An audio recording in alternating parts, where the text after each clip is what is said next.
Okay, we just finished watching Infinity War.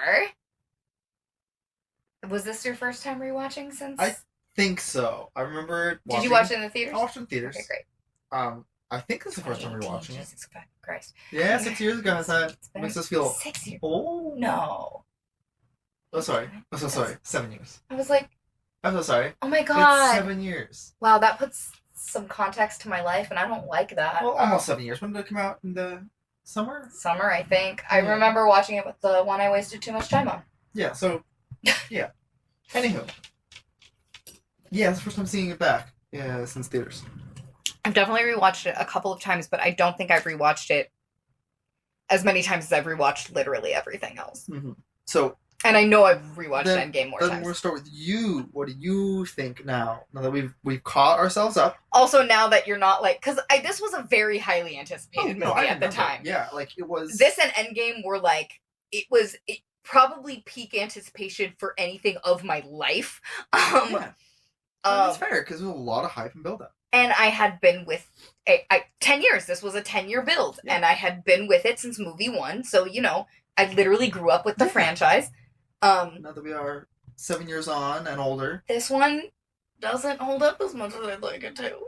Now, this was always the weaker movie. Between this and Endgame, this was always the weaker movie. Even at the time, people agree with that. And my biggest problem when I first watched it, and continues to be my biggest problem now, is it set itself up to do too much. And so there's too much back and forth. But we got like 3 or 4 factions of people happening at different locations. And none of them are explored well because you just have to keep going back and forth because we have to do this and we have to do this and we have to do this and we have to do this. And it's too much stuff. It's basically all plot. And to be fair, when casting came out for this, you can ask my dad. You can confirm it. They will not be able to do all of that well. And my dad goes, what do you mean? I go, there's too many heroes. If all of them talk once, you're doing too much. You are not able to explore everybody, so one of 2 things are going to happen. The story's going to be super weak because you can't spend too much time with any one character, or all the characters are going to start to sound the same. Now, they avoided that second one. All the characters still sound like themselves. But the first one definitely happened. Oh, yeah. You are not spending enough time with any of the characters to give a shit about any of them. Now, granted, the idea is that you already give a shit about them because you've been here for 10 years. But the Russos also do some weird shit with the Guardians of the Galaxy in this one and the next one that... I think, jumping off of that, I think that's most acutely seen in the difference between how the characters who have established relationships with Thanos are treated in this film versus the ones who don't. Right? Like, no one on Earth has any actual connection. Tony likes to think he does. Tony likes to attribute him as the source to his PTSD, which is fine, but that's not a connection. That's a Tony problem. That's not a Thanos problem. Most problems in the MCU are a Tony problem. True. So the characters that actually have a one-on-one stake relationship with Thanos are Drax, Gamora, Nebula. That's it. That's the end of list. That's it. Those are the people who, in the Thanos context, should be the most and then Loki, I guess. Okay, yeah, right? Because he worked with the Kree, so yeah, that makes sense. So and then by proxy Thor, right? We can wrap that in because fine. Well, because he did just destroy his whole planet and brother, right? Like that tracks. Sure. Because we really just have not seen that until this movie. Right? No, he's been in end credit scene, lurker. The audience, like Tony, feels that they have a relationship with Thanos, the character, because of how often he's been referenced. Right. But substantially nothing. Nothing. Right? So when you rewatch this film, you're like, okay, we have this new villain Thanos. What's his deal? What are the relationships with other characters like? And it's Gamora. That's it. That's all we get. And that one ends like 2/3 of the movie because she dies. Yeah. And just like you said, there's no time to explore these fully. Because they have to do a bunch of shit. They have to get everything else done. And it's a 2.5-hour movie. So it's not like they had to fit all this in an hour and a half. They could have made a 3-hour movie and no one would have complained. Well, Endgame is 3 hours. Yeah. 3 hours and 3 minutes, if I remember correctly. So... And we'll get there when we watch Endgame, Yeah. but it is a little more fan servicey, which is fine. Honestly, it should be. That is what that movie is for. It is for servicing those of us who've been here for 12 years. And honestly, fan servicey wise, I'm fine with it because that's what these were always for, to a large degree, and everyone knew it, and we all agreed in our hearts. Well, and so we were talking about connections to Thanos and things. I just informed Patrick that in the comic book version of one of these sagas that ended up going into these movies, the person who defeats Thanos at the end is Nebula, and that makes 1,000 times more sense than I am Iron Man. Dramatically, because she has a connection. Cares the most, who has been affected the most. Also, I will say look, I understand that they had to do some finagling because at the time of setting up the Infinity Saga, like Thanos being in the end credit scenes of whatever, the first 3 phases, they did not have access to the Fantastic Four and they didn't have access to the X-Men. Yeah. Major players in the fucking comics, by the way. In any major storyline, Fantastic Four, Silver Surfer, the X-Men, they're there. I miss Silver Surfer. So I understand that they had to finagle some things because we straight up didn't have half the roster. That's fine. Do you know what Thanos' original motivation for this was? Lady Death, right? Thank you. Yes. Would that not have been way more interesting? Not, I'm just gonna kill half the people in the universe and then ride off into the sunset by myself. Instead, I'll murder people to impress a woman that I love who is literally death. That is way fucking cooler. That's very cool. And easier, by the way. It doesn't break down. It doesn't cause 8 million plot holes. Yeah, because if you all remember from the time, the entire discourse around this movie, once it was released, was about Thanos' plan and how well or wasn't well written or justified. Because, like, a high schooler discovering politics for the first time, they have this is a great idea. What if everyone just had access to everything? What if we just disabled all the militaries? Shallow ideas like this, which wouldn't quote-unquote solve the thing. Yeah. But lack the actual vision to go any seconds into the future. Because there are many this sort of what's it called? Dismantling of Thanos' for sure. ideology, but the simplest one is people are born and oftentimes replace themselves more than they die. So yeah, you could kill half of everyone. But in the next 5 years? But it takes one doubling to get right back to where we were. You have the same fucking problem. So what are you even What is the consistent... Yeah. You're not actually solving anything. You're making yourself feel good. Yep. And here's the thing. That's not inherently a bad premise to a villain. Because he's a villain. He's not meant to be right or moral. No, for sure. That's not the dismantling in any... No character brings that up. Yeah. It's never addressed in the plot or through characters, right? It is... Nothing's really addressed. Because the thing that Thanos is not, and the thing that makes him a terrible villain, is in context, his ideology is not important. To the characters, to the world, to the plot. It doesn't... So he's not an ideological villain, he's just a villain. But it also doesn't make sense to the world that's been established, because, okay, we remember me saying that the Russo brothers did some weird shit to the Guardians of the Galaxy, which maintains to be true, and it's mostly an Endgame, and we'll talk about it. But if we all remember the first Guardians of the Galaxy movie, when they get captured into the prison, and all the profiles show up as they're, like, intaking them. Gamora is the last survivor of her planet. Only her. That's it. So why did we see Thanos kill exactly half of her people? Well, a little more than half. Right, because they genocided them first. Because they were murdering people and then decided to kill half. But it doesn't make sense. And I told Patrick, well, at least in true comic book fashion, they didn't bother verifying what the previous writer did, and they just decided to make some shit up. Because, yes, there is a canon in comic books in the loosest fucking sense, but so many writers have accidentally retconned shit because they just didn't check what the last thing was. And I get it, there's so many goddamn comics and so many titles now that just borrow characters that, yeah, it's hard to keep track of, but also you could try. Yeah, but some effort is still effort. You could try. But effort is still helpful.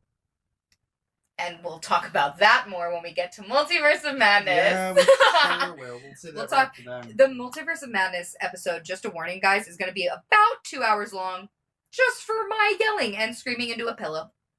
Yeah. So we're talking about like the way we talked about these movies thus far. I'm pulling up the chart. Especially in the sense of like who of the villain, right? Because this is Thanos' movie more than anything, more than anyone, which is fair. He's the one that's been. He was the one being hyped up and teased for years. And let's just get out of the way. Josh Brolin, amazing, Fantastic casting. No, Seriously, he's great. The CGI for Thanos, amazing. Looks good. Will hold up, I think, forever. Yeah. No, I feel like this movie didn't have any wonky moments. It was Endgame where they were like, just kidding, we're releasing in a month, and the poor VFX artists were like, hey, fuck you, buddy. But and like his characterization, the way he was delivered, how he moves and acts, the way he presents himself and such. Excellent. Wonderful masterclass in just presentation of a character. Right. But as we just mentioned about his ideology, once you really get beyond that, there's just not much. There's not much to there. him. Yeah. We get his tragic backstory. I'm having heavy air quotes here. And we're supposed to feel something when he's all sad that he has to kill Gamora, but like their relationship was never established. But they also didn't have any. Yeah. We didn't see them together at all. And here's the thing: it wouldn't have even been enough, I think, to see him show any sort of real affection to her. The only way that would have been actually impactful is if we had seen Gamora show affection to him. Right. That would have made it actually tragic. Which is something not we just didn't see. Sad. Right. It's sad that Gamora dies. It would have been tragic if she actually loved him at all. Yes. Well, I think, I'm not excusing it because you're right, we didn't get enough of it. That needed to be established before this movie. Oh, yeah. That was her crying when she thought she had killed him on Nowhere. That was it. That's all we got. But that's all we got. Yeah, no, I agree. It needed to happen before this movie. Mm-hmm. Honestly. And I would not just, let's be really clear, I would not change shit about Guardians of the Galaxy 2. I would not change a single line, not a shot, nothing. But what would have done that is if, Peter's dealing with his daddy issues, and as Gamora and Nebula were bonding, there was some kind of flashback or memory or shared story between them of a singular good time with Thanos. And that is literally all you needed. Yeah, that would have done it. Again, I would not change anything about that movie, and James Gunn was not involved in these, so it is not on him at all. He delivered a perfect superhero trilogy, including the third movie fixing all the weird shit the Russos did with Guardians of the Galaxy. But... including giving Quill his mask back when at the end of the last movie, it got destroyed. He does not have a little space breather anymore. Yeah. But okay. So, in this vein of having character moments and establishing likability and background and connectivity between characters, I can't think of... Actually, I can. There are so many examples of not just short films, but like shorts, like sub 10-minute animated or like live action film that get you to identify with and care about these characters and understand them within minutes or seconds. Right? See, like the Pixar shorts. Oh yeah, right? Pixar shorts are great. The Disney shorts beforehand. There's like dozens of these on YouTube that you could search up at any time. This is a thing that is done all the time to give you a character, establish them, and understand them very, very quickly. Right. And it doesn't feel forced. It doesn't feel like hackneyed. You can do it. It's not easy, of course. But how much money was spent on this movie? So much money, Patrick. So much. And so much time. So much money. They were really actually writing this for, I think, 3 years. Mhm. Like, just the writing phase. Yep. Like, just the script Yep. going back and forth. And let's be clear, Stephen McFeely and Christopher Marcus did a great job. Better on Endgame, just saying. But with what they were given. Because they weren't... It's hard when you are building an extended universe with a dozen writers and directors who all are in charge of different things. But here's the deal. We sunk 10 years into this franchise leading to this. The least you could do was spend your fucking weekend watching the rest of the fucking movies that you were supposed to be building off of. And before, because this is always the retort to things like that, which is that, well, making movies is really hard. And but But here's the thing, and to all the people say, well, have you made a movie? Well, I don't need to know what's happening in the kitchen to know that my steak is overdone. Also, right, like the end result can be bad, and it doesn't matter if the chefs were sick or the meat was like. But this is something in the creative community too, specifically with like indie film people. They're like, well, it's a miracle. Anything is good because movie making is so hard. Okay, but like, do you have any idea how many phenomenal fucking perfect movies exist? So, fuck you. Also, like, we as an audience are not. You're not owed our time.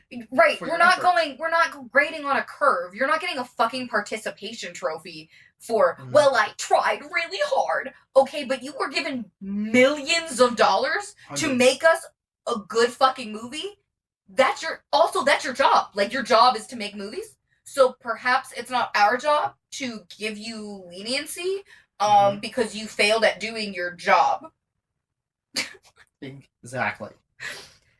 Anytime anyone says that, I was like, you're right. And adaptations specifically are super hard. Oh, yeah. But Lord of the Rings and Dune exist, so why don't you go fuck yourself? And just, I will again reference, the food analogy is the best one I've ever heard. Because, just because if you pay for a piece of food, and it comes out, and the steak is overdone, and the fries are burned. Are you gonna send it back? Or are you going to eat it and go, oh, I'm sure the chef worked really hard on this? The chef being like, well, they worked really hard, I'm sure. And I paid $50 for it. No, you'd be pissed and you'd send your fucking food back. Right? It is unfortunate, emotionally, I'm sure. But in a creative field or of any act of creation, the audience owes you nothing. No, in fact, you're doing this to find an audience. You are doing this so that people will watch it and theoretically enjoy it. If that's not why you're doing this, don't be doing this. So, quit. With all that being said, we should rank. When we're getting to the how good is this movie? It's fine. All right, yeah, I would say you go first. It's fine. Because you're more subjective than me. I am more objective. Remember, I try. These ratings are specifically. First, in the context of movies as a whole, and in the context of the MCU. And when we do our overall... Would I really rewatch this? For any reason? Would I come back to this? I'm thinking, what do I watch tonight? Should I watch this? Or this? Or this? And how far down do I have to get to this movie? That being said, it's like a 6. Unfortunately... Samesies. Right. And this is gonna not. This is not gonna make people happy. I'm sorry. It's like Ant-Man and Ragnarok. And there's stuff I like in it, but it's no reason I would come back. And under Age of Ultron for me, because Age of Ultron had more Wanda, and I'm not sorry about it. That's okay. Age of Ultron is only half a point under this one, for me. Yeah. Look, I understand why people didn't like Age of Ultron. I agree with you. But also, Wanda's my wife, so I don't care.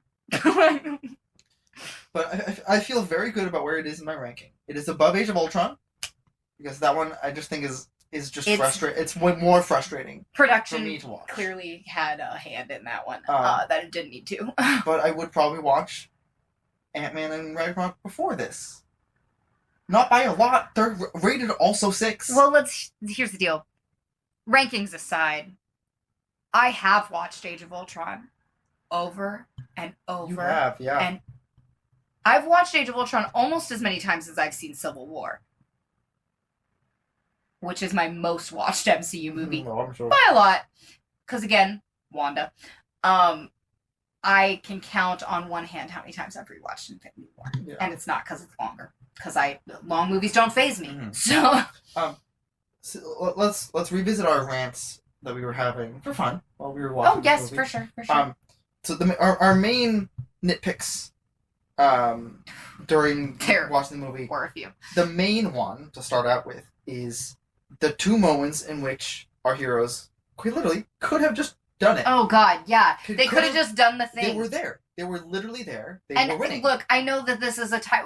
You guys have all heard these arguments, especially the Peter Quill ruined everything. That was a Yep. huge thing on the internet, and Peter Quill has some like diehard defenders, and y'all need to go fucking take a nap. Because objectively, like, there's no, but like objectively, it was his fault. objectively, Like like, objectively, he they fucked it up. literally like, got the glove off.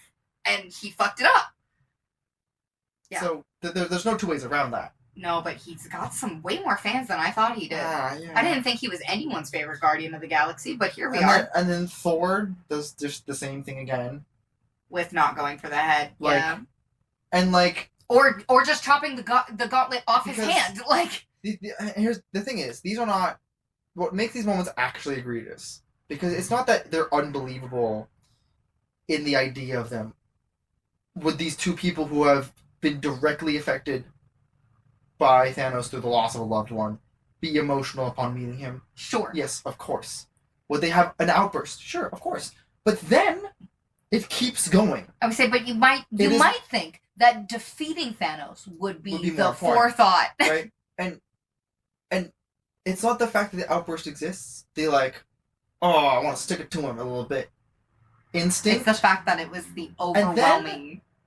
But the moment from there to Thanos then winning that scene is like a while. It's like a minute. Yeah. In almost both cases. So it's just so frustrating to watch.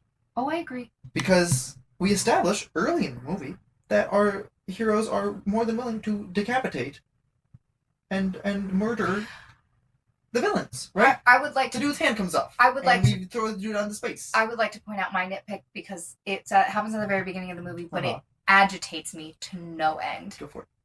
because it's my wife. Yeah. Hey guys, all of my problems with Marvel have to do with how they treat Wanda. So her and Viz are in Scotland and they're confronted by two really mediocre aliens, and my Wanda needs to be saved by Steve Rogers and a very two humans, I'm sorry, Just regular dudes. Falcon and Black Widow, Wanda Maximoff, who, granted, not the Scarlet Witch yet, still the most powerful fucking Avenger, dudes. I'm gonna go with no. This also brings us to a larger point about power scaling. And Well, how especially it doesn't make any fucking sense. Because they go from that to actually letting her have her real power in Endgame, where she is the only one who could have and was going to kill Thanos. How do you... But she was dusted in that time, so how did you get from point A to point B? And the only grace I'm willing to give it is they do that shit in the comics too. Her first appearance was Hex powers, which just meant whatever the plot needed her to do. And yes, it is more than evolved and grown since then, but like, I think we could all agree at this point. We're in this instant. Scarlet Witch is the most powerful Avenger. I did not say strongest Avenger. That's Thor. Get off my dick. She is the most powerful Avenger.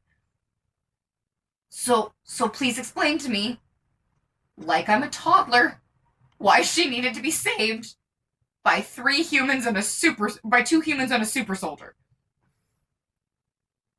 Because otherwise, here's the thing, Alex.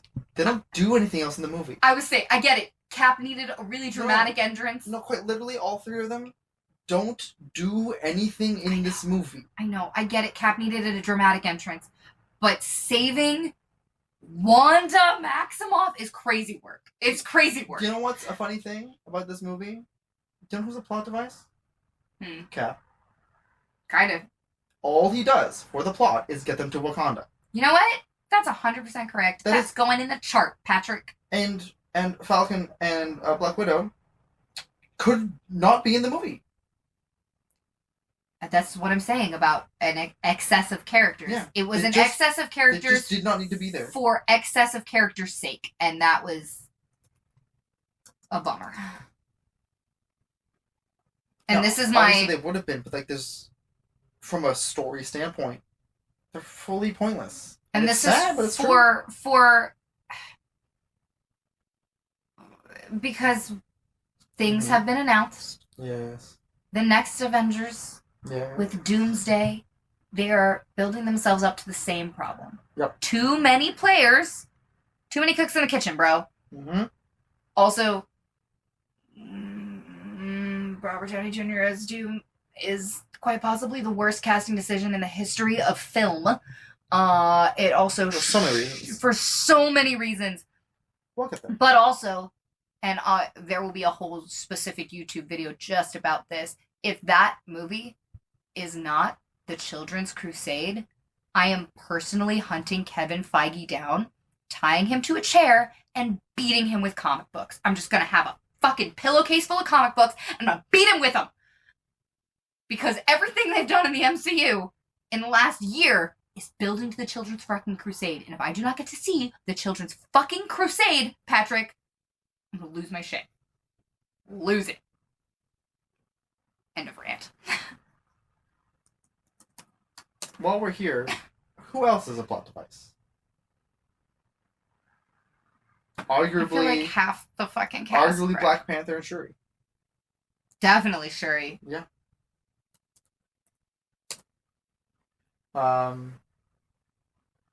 Here's the thing. There's characters that, like we established, aren't plot devices, but also aren't anything else either. You guys know how we normally do this with the chart and everything. I'm putting it there because, and she's pointed this out, Elizabeth Olsen's major complaint with all of her costumes pre-WandaVision, which she got to have a hand in designing, and you can tell because it looks badass and awesome, is that she's the only superhero with cleavage for some reason. She's fucking wearing a corset and her boobs are up to her neck for no reason. And I noticed it a lot in this movie. Because why is she in such a low-cut fucking shirt? So, yeah, she's going in the over-sexualization column, which should surprise nobody. But it's still annoying. Yeah. Let's see, there's not much else here. It's really just plot-driven, yeah. Yeah, we've talked about that. So, tension-breaking humor, there's some... There's a lot. But it's mostly between Quill minor. and it's mostly between the characters we expected it to. Yeah. The only reason it felt like a lot was because all three characters we expected it from were together.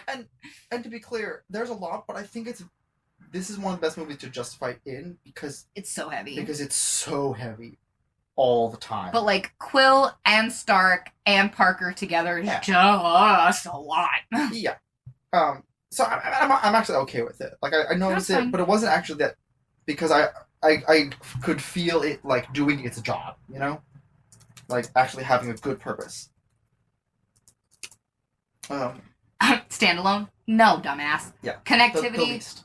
Obviously. Everything. Look, here's the deal, and I'm sure I'll give this rant again when we watch Endgame. But my biggest thing when that movie came out was everyone was like, can I watch Endgame if I haven't seen half the fucking MCU? And the answer is no, stupid. And there were so many people that were like, yeah, I haven't seen it and I understood it fine. No, you didn't. You're just too stupid to understand what you missed. Yeah.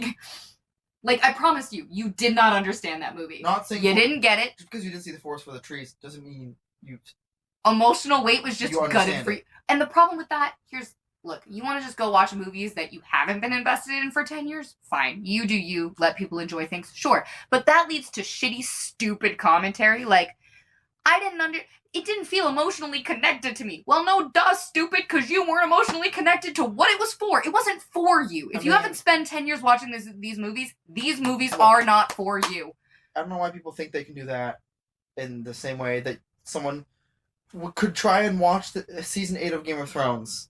And then be like, oh, it wasn't that bad. And that's it. Hello? And just skip the first 7 seasons. That's Right? exactly Because what that feels it's exactly the same. That's exactly what that feels like, yes. Because it's functionally identical. We already talked about Thanos and how he's... I think that's it, right? Yeah. Now, for me, what I like to nitpick, and there's actually a purpose to this rant, Sure. which I eventually got to while watching. But the big fight in Wakanda kind of sucks. Yes, my dear. It kind of sucks. Not because it wasn't actiony or anything like that, because It was certainly actiony. it's just, it was like, Shit all right, certainly we are blew the up. most advanced nation on Earth. We're gonna march out like we're Napoleon invading Russia. Like, They're hand-to-hand combat fighters. That's what they do. except that's dumb. Because that's the worst. They're a tiny nation that has literally never had to fight in a war. Because they've been hidden Yeah. since the beginning of See, their Switzerland. existence. I'm just saying. Do you know what the Swiss don't pride themselves on? Hand-to-hand combat. You know what they do? Guns. Switzerland is one of the most heavily armed populaces in the face of the earth. Just saying. They Right? literally just opened their country up. Okay, They've never had to deal with. that's Anything no, like this. No.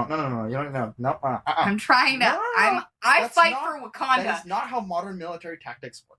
Okay. But we've established when we watched Black Panther that they're modern in the sense that they have technology. They are not modern in their ideology or the carrying out of said technology. Okay, military tactics are not ideological. They are furiously practical.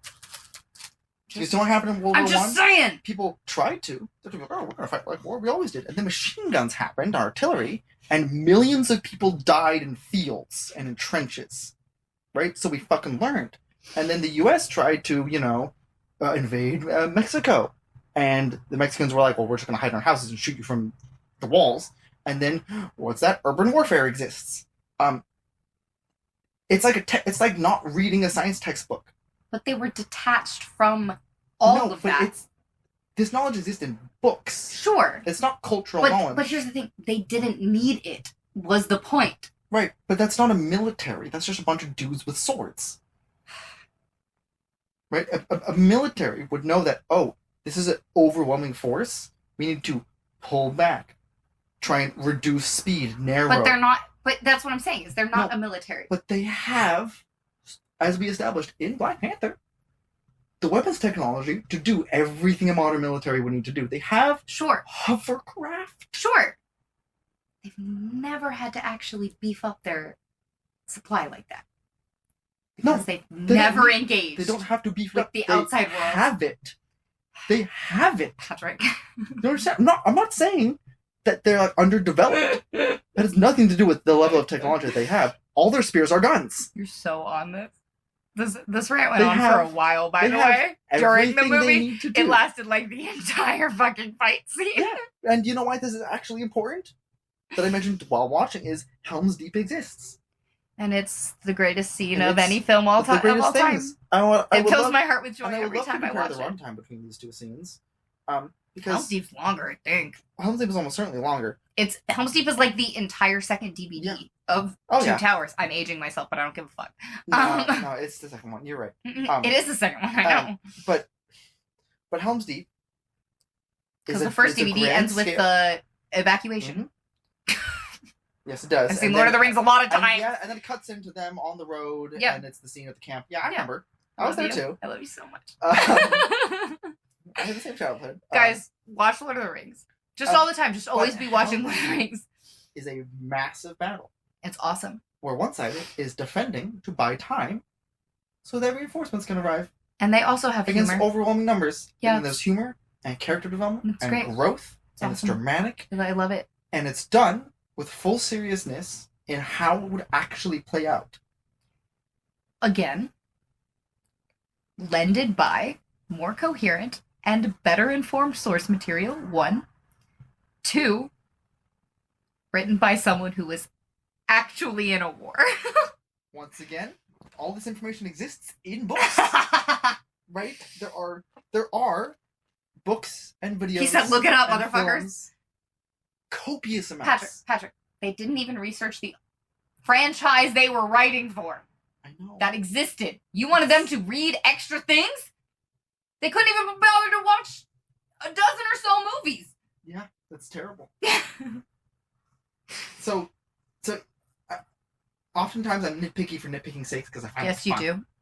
But I think this is legitimately missed opportunity because it's way more effective of building stakes when there is a coherent narrative flow to the battle.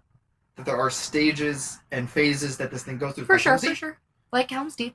All we get is Helm's Deep. All we get in the Patrick, I want to watch in the fight in Wakanda is they arrive, a bunch of fighting happens, more fighting happens, Thor shows up, more fighting happens, Thanos shows up. I will say, more fighting happens. Thor's entrance, pretty fucking epic. Is it was amazing, so good. And then you don't see him again until he's destroying ships, and then you don't see him again until he. Don't watch this movie and try to keep track of where everyone is. Yeah, it's really rough. You will have a bad time. It's really rough. Because if you think about it too hard, it's a bad movie. Which kind of sucks because I feel like we've been really hard on these movies, and I have to reiterate, guys, I love the MCU. I am a Marvel fan, I promise, but that's why I want these things to be good. and you know, we're harsh when we think it deserves it, but look back at the list. There are lots of movies that we loved. Well, and here's the deal.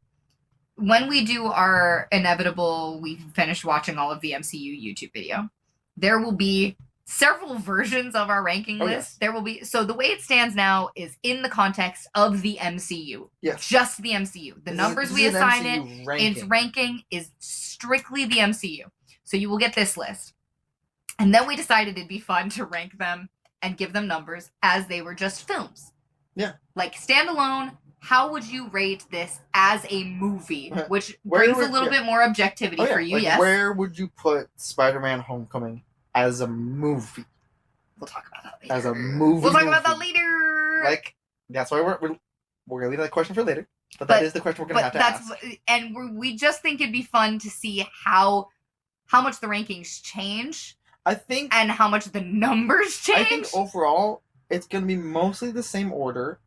For the most part, you'll have some. Not for me, because this is, and okay, and then I'm gonna give you guys my subjective list because this is as objective as I can possibly be. I rank film elements first, and then my only subjective thing that I do when I watch and critique movies is rewatchability. Do I think this is something, not just me, but do I think this is something rewatchable? Like last year, that people should watch. You know. Well, that's what I'm saying. Iron Claw got a point. The only reason it didn't get a perfect score is because it's too fucking depressing to rewatch all the time, and that's why it got a 9 out of 10 instead of a 10 out of 10. Whereas The Princess Bride is a flawless fucking movie that I can, should, and will, and have rewatched 1,000 times.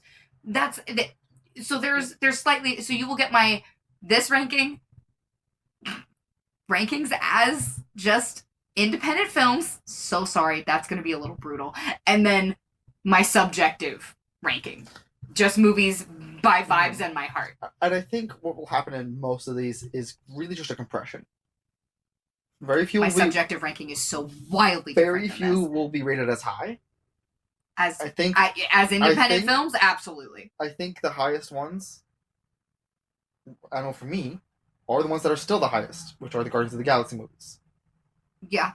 I think those are still, like, as far as I would feel objectively about them, the best MCU movies. Well, because here's the deal. When we're ranking as the films, like independent films, that means you don't need any prior knowledge. So all the ones that rely on connectivity are going to fall. Outside of, like, trilogy prequels. Well, for sure. Yeah. But I'm talking, like, Infinity War as an independent film.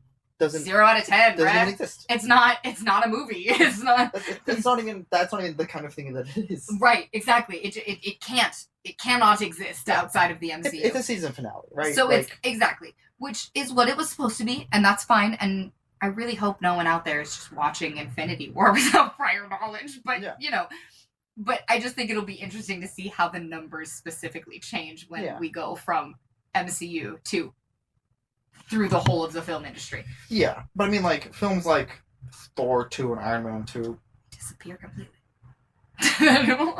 Well, for me, like, objectively, they will be brought up a point or two. Objectively? Yeah, because there's movies that are Mine are objectively. For me, well, because remember, mine are relative rankings of rewatchability in the MCU and movies as a whole. It's rewatchability, right? But they are far from the worst movies out there.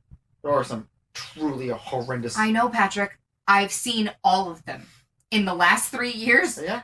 Which one of us has watched more bad movies? No, I don't disagree. I watched Megalopolis. You can't fuck with me. Yeah, and would you really put that above Thor 2 or Iron Man 2? Ooh, Would no, you I really- have watched would Iron you Man 2 really- more times. Would you really, in your heart of hearts, put Megalopolis above any MCU movie besides Multiverse of Madness? You're right, because there's no circumstance. This is the circumstance I'm rewatching Multiverse of Madness. I will never, after we do this, by the way, and it's for journalistic integrity only, I will never be watching Multiverse of Madness again, and neither will my children. We're gonna pretend it doesn't fucking exist, okay? It's just a chapter of the MCU that did not happen. Mhm. Because they will watch WandaVision regularly. And therefore, Multiverse of Madness can fuck off. And for me, I also say that because there are movies out there that are offensively bad, I watched Craven, I know. right? And there's movies that are offensively bad, and there are also movies that are problematically bad, Oh, I watched Sucker Punch, I know. right? And while MCU movies, again, except in things like Multiverse of Madness, That's offensively bad to me. Is Could not be more offensive, which actually. is kind of offensively bad. Very few of these of the MCU movies, as not good as they might be, reach those depths. Yeah. That's true. Like, they are. I don't know, Iron Man 2 A lot of them are. Its treatment of Natasha is really questionable. And that's why it would. That one will be near the bottom still. I don't love that. Anyway, that's what's coming for you. Also, as a small announcement, PSA, whatever, we have fully given up on Shang-Chi. I am a fucking quitter. I'm so sorry. She spent, I can't do it she anymore. spent months debating with herself. So we are continuing an idea of all time. We are just switching movies at the time we would have been done with Shang-Chi anyway. So starting in March, right? Yeah. End of March, we will be transitioning to our new movie Number because 9. I can't. The psychological I can't. toll is truly It's immense. too much. Turns out I am a quitter and I don't have willpower. And I'm sorry. We're I'm one sorry. that's live, right? It's 8 months. 8 months is my it's fucking cap, apparently. exploratory, endeavor to our own psyche. Now, I am excited for 9 because It's a musical. it's a musical, and we looked at the cast, and it was weird. It's weird. We know nothing about the movie. We've never seen it. We've never even heard Now, of just it. to be clear, 9 is a stage musical. I don't think this bears any resemblance to it, though. So That'll be a fun thing to figure out how, partway through. we will see. Yeah, that'll be a fun episode to do. But we're just gonna watch it. I think we'll probably live stream us watching it the first time. That'd be nice. Just I want raw reactions. And I think that one would be a fun one. So I'll put that out on the social medias, which, by the way, I'm only on Blue Sky now. I deleted all my meta shit. So That's fair. it's Blue Sky and YouTube. But yeah, we'll let you know when we're live streaming our new movie because we can't handle Shang-Chi anymore. Oh God. We will. Right before we go, we will watch it in the more time in the MCU for this as rewatch. we're watching it. Yeah. We're gonna hold ourselves to that. Where it goes in the MCU order, it will be watched. And because we're not watching Shang-Chi anymore, we are definitely doing the MCU Disney Plus TV shows. Yeah. So that's happening soon because Endgame happened and then all of the TV shows happened. Yeah, So we're which going to will have be to next get week. on that. And game. Cool. So yeah, See you bye then. guys.